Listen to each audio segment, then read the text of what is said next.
అని and task force అధికారులందరితో కూర్చోబెట్టి 5 జిల్లాల ఎస్పీలతో కూర్చొని మాట్లాడాము. ఇప్పుడు దాకా ఒక రివ్యూ మీటింగ్ చేసాం.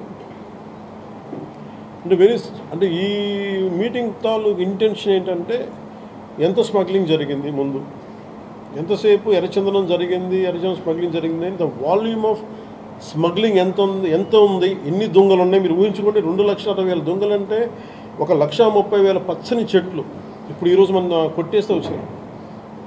దీనికి కొన్ని లక్షల చెట్లు కొట్టేస్తుంటాయి, కానీ ఇంకో 2 లక్షలు అదనంగా కొట్టింటారు, కానీ తక్కువ క్లోజ్ టు అనదర్ ఒక 1.5 to 2 lakh చెట్లు కొట్టేస్తుంటారు. ఇది మనకి అందరినీ లెక్క.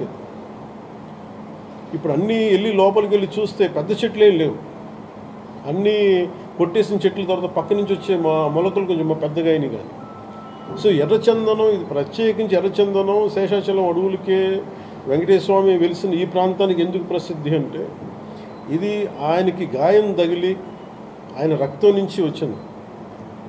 అందుకే దానికి ఆయన రక్తం కింద పడింది కాబట్టి ఆ రక్తాన్ని వృధా పోనివ్వటం ఎందుకని చెప్పి దానిని ఆయన ఎర్రచందనంగా చేశారనేది ఇది మన శాస్త్రాలు చెప్తా ఉంటాం. సో ఎర్రచందనం అనేది అంత ప్రాశస్త్యం అది. ఇట్స్ దాన్ని జస్ట్ ఏదో మనం కూర్చొని ఒక చెట్టు అని కాదు, ఇట్స్ ఒక డివైన్, దీనికి ఒక డివైన్ యాంగిల్ ఒకటి ఉంది. సో ఇవన్నీ దృష్టిలో పెట్టుకుని మనం కాపాడుకోవాల్సిన అవసరం, ఎందుకంటే ఒక్కొక్క చెట్టు ఇట్ క్రియేట్స్ ఒక బయోడైవర్సిటీ, ఒక ఎకో సిస్టమ్ క్రియేట్ చేస్తుంది.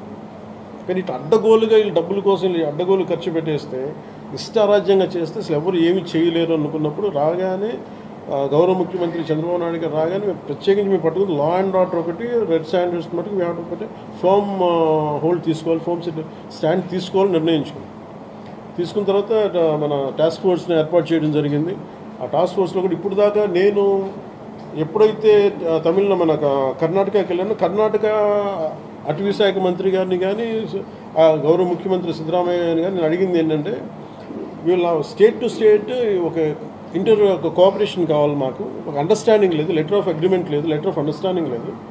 ఎందుకంటే నేపాల్లో మన ఆంధ్రాకి చెందిన ఎర్రచందనం అక్కడ దొరుకుతాం. ఎర్రచందనం మేజర్లీ ఆంధ్ర, ముఖ్యంగా మన శేషాచలం అడవులు. ఇక్కడ దొరికింది నేపాల్లో పట్టుబడితే, అది కూడా కొన్ని 100 కోట్లు పట్టుబడితే నేను ఛార్జ్ తీసుకోగానే ఫస్ట్ పెట్టిన ఇది సంతకం ఏంటంటే అక్కడి నుంచి తీసుకురావడం. అంటే అది ఏముందంటే కంట్రీకి అండర్స్టాండింగ్ ఉంది. అంటే వేరే కంట్రీలో ప్రొడ్యూస్ అయిన ఉత్పత్తి అయినది ఏదైనా సరే అక్కడ దొరికితే అది మేము తిరిగి తీసుకురావచ్చు అనేది అది ఒక ఇంటర్పోల్లో లేదంటే ఒక బిట్వీన్ కంట్రీస్ ఉన్న ఒక అండర్స్టాండింగ్ ఉంది. అది మన రాష్ట్రాలకు ఎందుకు లేదని చెప్పి నేను ఆ ఇనిషియేటివ్ తీసుకొని కర్ణాటకకి వెళ్ళి కర్ణాటక ప్రభుత్వాన్ని, అటవీ శాఖ మంత్రి గారిని ఈశ్వర్ ఖండ్రే గారిని వారితో మాట్లాడి we have letter of understanding between states system, మన కర్ణాటకకి, మన ఆంధ్రకి. అలాగే మనకి భూపేంద్ర యాదవ్ గారి దగ్గరికి వాళ్ళకి ఏం చెప్పారంటే, ఇది మీరు అన్ని స్టేట్స్కి మీరు అప్లై చేయండి మీరు అని ఆ రోజు కోరితే, తర్వాత రిపీటెడ్ మీటింగ్స్ జరిగినాయి, 2-3 మీటింగ్స్ జరిగినాయి. 5 మీటింగ్స్ తర్వాత నౌ అగ్రిమెంట్ అంటే ఏ స్టేట్లో ఆంధ్రప్రదేశ్ తాలూకు ఎర్రచందనం దొరికినా కానీ మనకి ఆ స్టేట్ మనకు తిరిగి అప్పగించేస్తుంది. అది ఎన్డీఏ ప్రభుత్వం తీసుకొచ్చిన ఇనిషియేటివ్. సో దాని ద్వారా ఎస్పీ గారు తన టాస్క్ ఫోర్స్ నిపించి ఎంతమంది సార్ మన గివ్ ద డీటెయిల్స్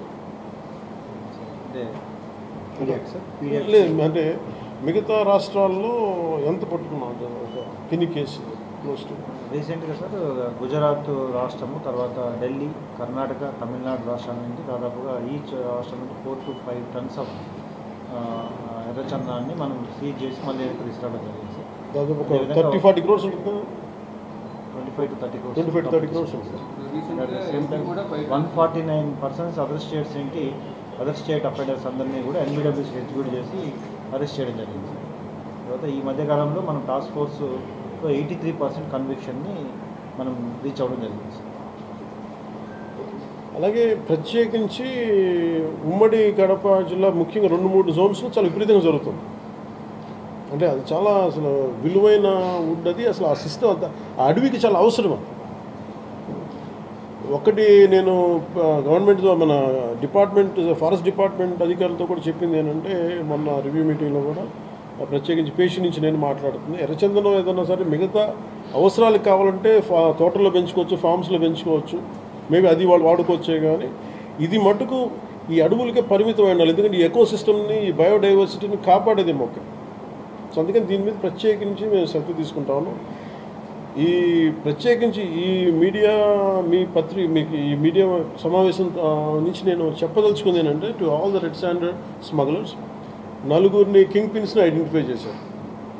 ఇట్స్ వాళ్ళని ఎలా పట్టుకోవాలి, ఏం తీసుకురావాలంటే దాని మీద చెప్పేవి కాదు కాబట్టి టాస్క్ ఫోర్స్ కానీ state police and with help of forest department దీన్ని తీసుకెళ్తాం ముందుకి. కానీ రెడ్ శాండర్స్ ఇది వెంకటేశ్వర స్వామి గాయం నుంచి పుట్టిన చెట్టు. సెంటిమెంట్గా దయచేసి దీన్ని శేషాచలం అడుగుల్లో ఉన్న ఎర్రచందనాన్ని దయచేసి ఎవరు కొనగలరు. That's my first appeal. 2, ఎవరైనా సరే ఉపాధి లేక మీకు ఏదైనా కొట్టేస్తుంటే కన్సర్న్ కలెక్టర్ దగ్గరికి వెళ్ళండి, లేదా కన్సర్న్ లీడర్స్ దగ్గరికి వెళ్ళండి. స్థానికంగా ఇక్కడ ఎవరన్నా కూర్చోబెట్టి సహాయపడి దానికి ఏదైనా ఆల్టర్నేట్ ఎంప్లాయ్మెంట్ చేస్తాం తప్ప దయచేసి మీరు ఎర్రచందనం చెట్లలో నరికివేతలు మీరు పాల్గొనకండి. అలాగే మిగతా రాష్ట్రాల నుంచి వచ్చే వాళ్ళకు కూడా ఒక అవేర్నెస్ క్యాంపెయిన్ స్టార్ట్ చేస్తాం, తమిళనాడులో కానీ మిగతా చోట్ల నుంచి కానీ. ఆ క్యాంపెయిన్లో కూడా దయచేసి మీరు ఇక్కడికి వచ్చి దీన్ని మీరు కేసులో ఇరుకోవద్దు. అది చాలా ఫామ్గా చెప్తా ఉంటాం, ఎడ్యుకేట్ చేస్తున్నాం.